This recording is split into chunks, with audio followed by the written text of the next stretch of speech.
The Mexicans call it the City of the Lost Girls. Ciudad Juarez is held hostage by killers who've slaughtered almost 400 women. We're outside a factory, one of hundreds in Ciudad Juarez. It's almost midnight, so it's about time for a shift change. And these buses are lined up to collect the women on their way out. And the idea is that they take them safely from door to door, except it doesn't always work out like that. For 10 years, the pattern has been the same. Abduction, rape, torture, and then death. At least 15 victims this year so far.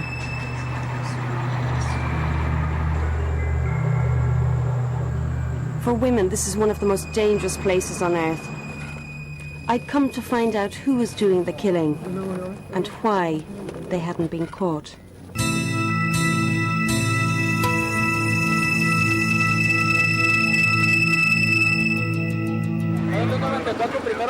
Just across the border from Texas, Juarez is a city of 2 million people living in fear. Its prostitutes and bars cater for American tourists and has become home to the Mexican drug cartels.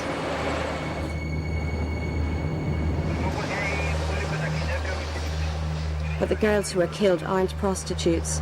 Many are new arrivals, working in the maquilas, factories set up by US companies to exploit Mexico's low wages. The week I arrived, the city had opened a new morgue.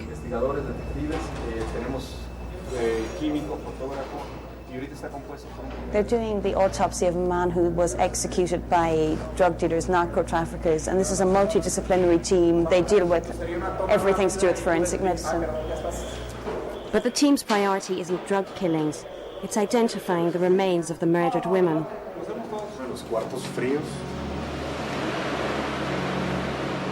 Some victims had just arrived. These are bodies that have not been identified yet. They're being stored here.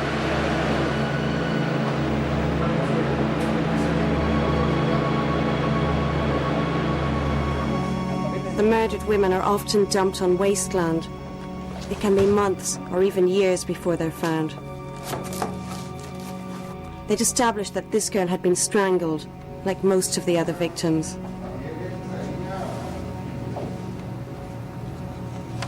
Days before we arrived, they'd finally determined her identity.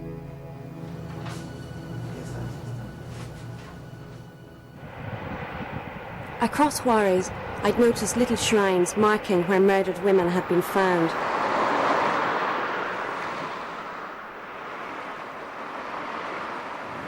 This is where 17-year-old Lilia Alejandra Garcia was found.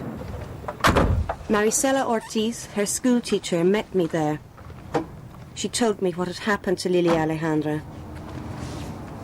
Like many other victims, she was a factory girl.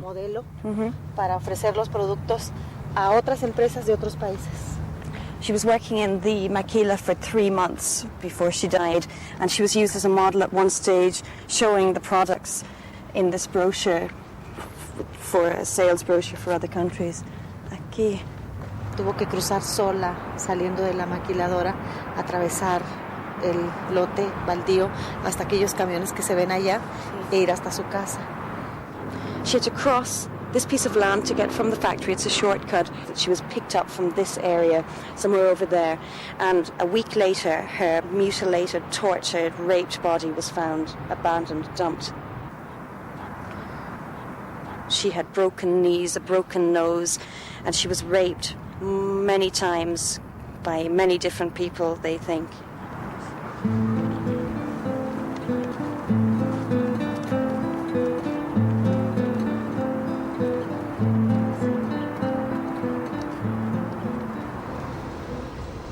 We gave Maricela a lift home. On the way, she showed me a different side of life in Juarez. This is where you buy a house if you rise to the top of the pile. Maricela told me that no girls were ever abducted from these streets.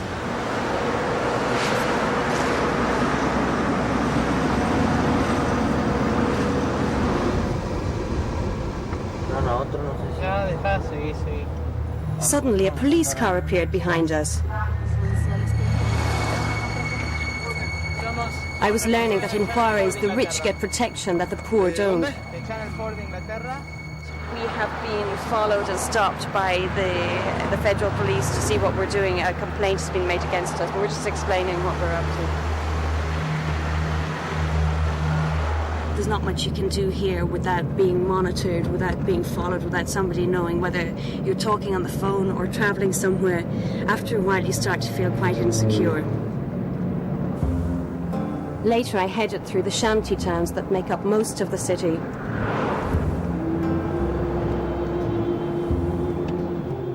Juarez is where most murders occur, but I'd heard about a recent troubling case in the nearby city of Chihuahua. Most victims are poor, but this girl's father is a prominent trade union leader.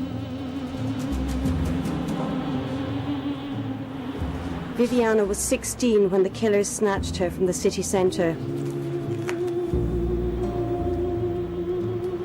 I'd expected her father, José Reyes, to be angry, and he was. But to my surprise, his anger wasn't just aimed at the killers, but also at the police. Parece ser que el mismo día que allá la secuestraron, la privaron de su libertad, le dieron muerte, según las declaraciones.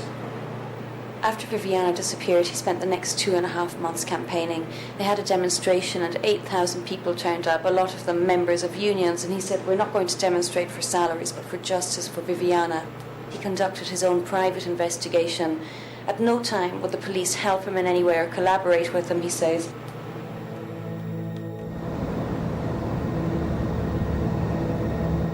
Senor Reyes had hired 2 former policemen to help, but he said they'd fled town after receiving death threats. Their contacts had said the search for Viviana was being blocked by senior police officers. Esto se lo hicimos nosotros y la gente ha venido a pegarle detallitos. This is near the spot where Viviana's body was found. Her parents and family and friends made this shrine to her. Como se dio vuelta él. Senor Reyes told me that, like the parents of other victims, he couldn't establish whether there had been a full forensic analysis of Viviana's body and clothing to catch the killers. Some of her clothes were supposedly found over here, a bra and a blouse and a necklace. Y encontraron los calcetines también, unos calcetas.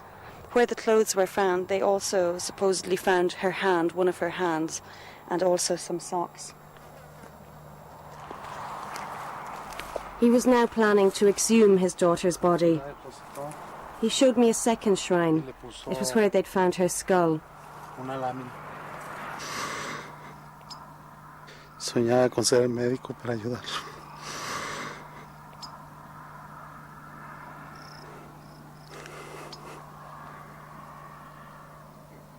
He said, how could anyone do this to her? She wanted to be a doctor so she could help people in the community. Why was this done to her?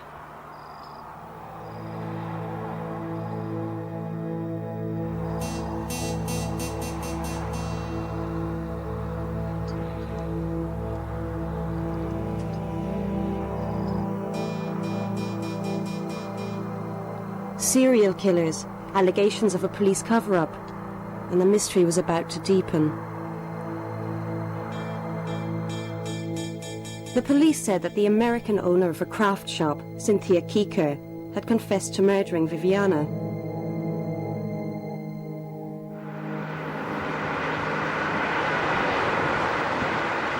I went to meet 2 of her friends who had signed statements saying they'd seen her carry out the killing.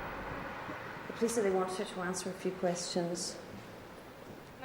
They were in hiding, but with their lawyers and bodyguards they agreed to meet me. Manuel Lopez and Erica Perez said the police had forced them to sign the statements. Manuel had sketched the conditions under which he was held, gagged and shackled to a bed with handcuffs. He said they tortured him by putting electrodes on his testicles, on his back, by electrocuting him, by covering his face with plastic bags and to asphyxiate him, by covering his face with a towel also to suffocate him. And this went on until eventually he gave in and he said whatever they wanted him to say. Manuel had drawn the police station where he was held. Está como a 15 minutos, ¿verdad? I decided to take a look. Por aquí.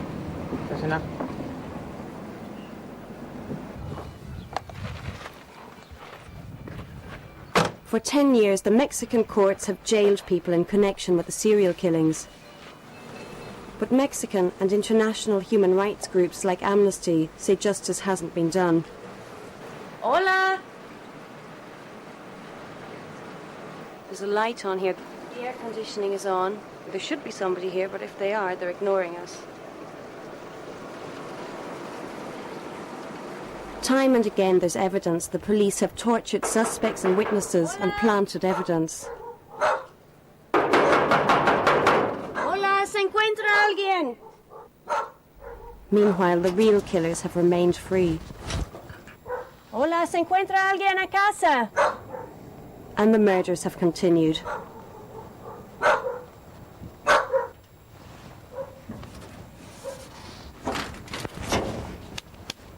No. If there's someone there, they're not coming out.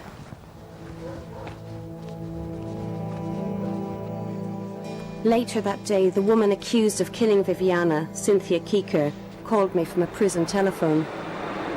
You say you're innocent, right? Yes, of course. And can you tell me why you confessed? They weren't torturing us. My husband was in another room. I could hear him screaming. They were giving me electric shocks. Then I was telling her face to face. I said, "Listen, we don't have anything to do with this. I'm telling the truth." And then they said, "If you don't go along with the story and you get another treatment," there was no way I could get out of it and say the truth. They wouldn't let me. And then on Sunday too, they took me into a room. There was my husband naked, sitting on a crate with 4 judiciales surrounding him with these electric prodder things, apparatuses, and they were burning him with this electricity, and they threatened to kill me. Cynthia's trial began, and her mother Carol arrived from America. It was the day the witnesses I'd met intended to retract their statements. There is no case if you consider that the confession was made under severe torture. Then there isn't any other link. They don't know this young woman that was killed, and there are many inconsistencies in the police story, so it all depends on if anyone's interested in the truth. Mrs. Keikar believed her daughter was targeted because the police thought that no one would worry about an American hippie in Mexico. Your name's spelled the same as your daughter's. Correct. They were wrong. We're just waiting for the trial to open, to begin. It should be happening now. The lawyer's been asked to wait. But the judge had decided to postpone the trial indefinitely. The lawyer's very angry. He says this is irregular. The judge is just trying to put off the point where they're going to have to admit here that these people are innocent and they're going to have to be released. And they keep procrastinating. And perhaps one of the reasons is their media people here today. They don't want us to be present. Erika Pérez y Manuel López el martes con la de Melito y la de Cynthia. You know, they could do this forever. It just, they're apparently not interested in any sort of decent resolution or injustice at all, or the truth, and it just makes one feel grossly helpless. I just can't believe it. I spotted the judge. It was a chance to ask him why he'd cancelled the trial. Buenas tardes. Una pregunta, por favor. ¿Por qué usted ha anulado el proceso de esta mañana de Cynthia y Ulises? There was no answer.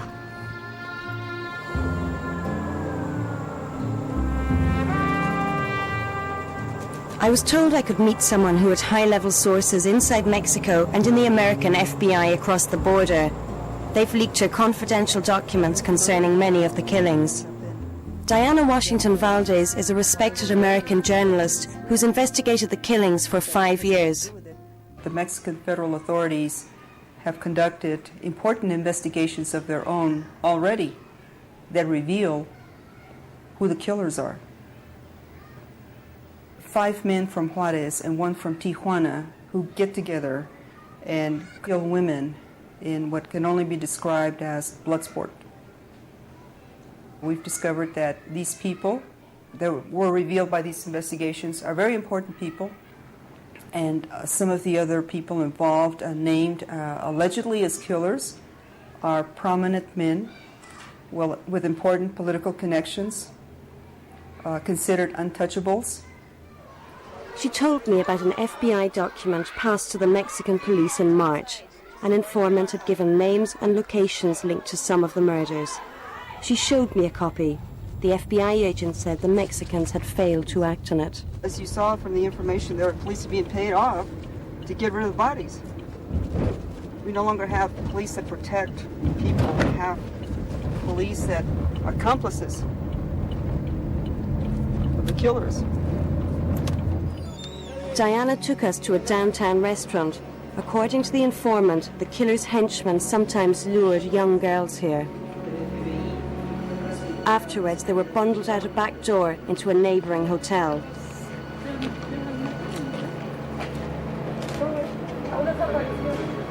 Here, it seems the girls were raped and perhaps tortured. Diana's FBI sources are adamant the Mexican police haven't properly investigated these allegations. The informant claims that corrupt policemen sometimes help dispose of bodies.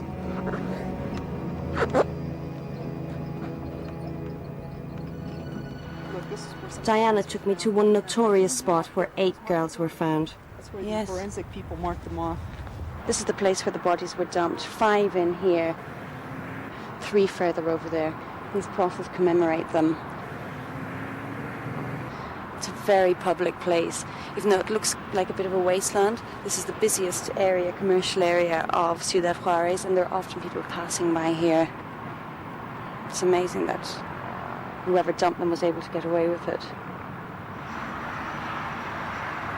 Some of this deciding where to dump the bodies may be deliberate, maybe jokes among themselves, or messages, or just simply telling the community, well, so what? We're going to do what we want to. The 6 men named as the killers have ties to drug trafficking. I met Patricia Garavay, an ex-trafficker who said to understand the killings, I had to understand the Juarez drug cartels. Here in Ciudad Juarez, there is no difference between cartel and the police, our law enforcement. It's the same thing. So there are some people in Ciudad Juarez who are above the law. No matter what they do, they're not going to be arrested. Never, ever, ever. The corruption is so high that they're being paid up from high up. I mean, how high are we looking? No goodness. Most of the businesses are built by cartel money. This is the biggest money laundering place you can ever find. How are the cartels involved in killing the women? I seem to feel that they do it for sport. They have nothing else to do. I mean, they need excitement in their life, and that's how they get it. I mean, up to a certain point, they have so much money they don't know what to do. They start looking for new ways of amusement. And I think they found it.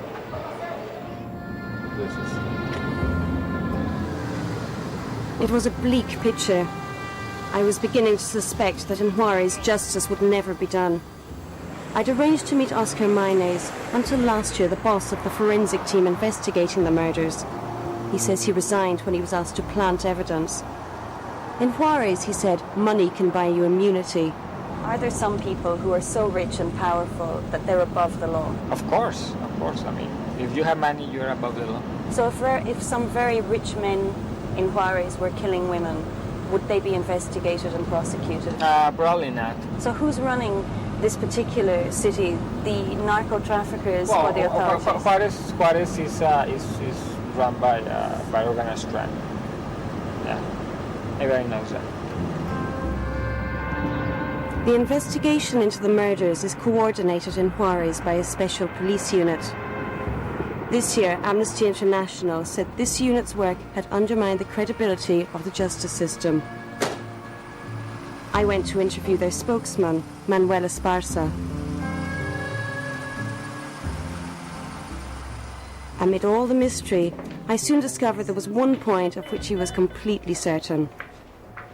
Organized crime wouldn't, I don't believe that people involved in organized crime, in criminal activities involving drugs, would risk bringing all this heat to themselves by committing those homicides. I've heard from people that they don't care if they're bringing heat on themselves because they don't believe that anyone in Mexico will ever persecute them. Any authority in Mexico will persecute I can tell you one thing. Up till now, we don't have any information that links our cases to organized criminals, to the big drug cartels. I don't think so. Time might prove me wrong, or even the investigations as they advance could prove me wrong. But up till now, up till this date, I don't believe that's the case. Some of the alleged marks... He said most of the murders had been solved. I asked whether he thought they had the real culprits, given the allegations of torture that have dogged these cases. We haven't tortured anyone. I'm very sorry if I'm going to sound rude with this, but I don't think I have to stand for a lot of this. I do consider a little bit of badgering, and we've been very open to whatever we have in our investigations. I wouldn't have to torture anyone into any confessions because I trust my work and I trust the people I work with. And I know that the people we have put in prison are criminals. I can tell you, I don't like the way this thing is going. The interview was coming to an end. I'm just going to show you the case file. The longer you stay in Mexico, the harder it is to trust the authorities. Norma Ledesma took me to where her 16-year-old daughter Paloma was found. Norma told me witnesses had named some of the men involved in the abduction. The police didn't arrest them, and now say they can't find them. Paloma was clutching a handful of pubic hair. It wasn't DNA tested, and the police say it's been lost. Bizarrely, Paloma was dumped just a few hundred yards from a new police headquarters.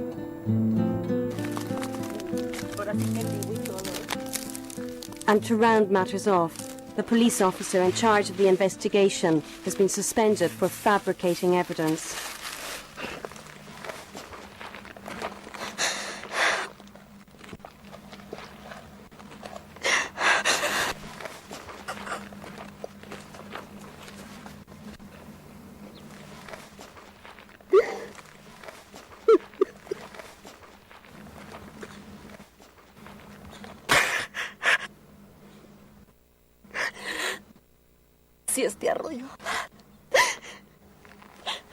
I had the feeling that the innocent are being jailed and murderers given immunity.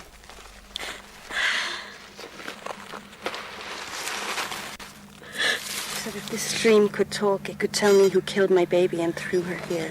Her head was here and her body was laid out here. And we put the flowers here where her head was.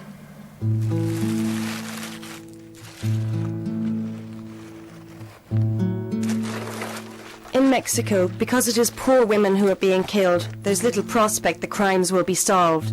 What's worse, the killings are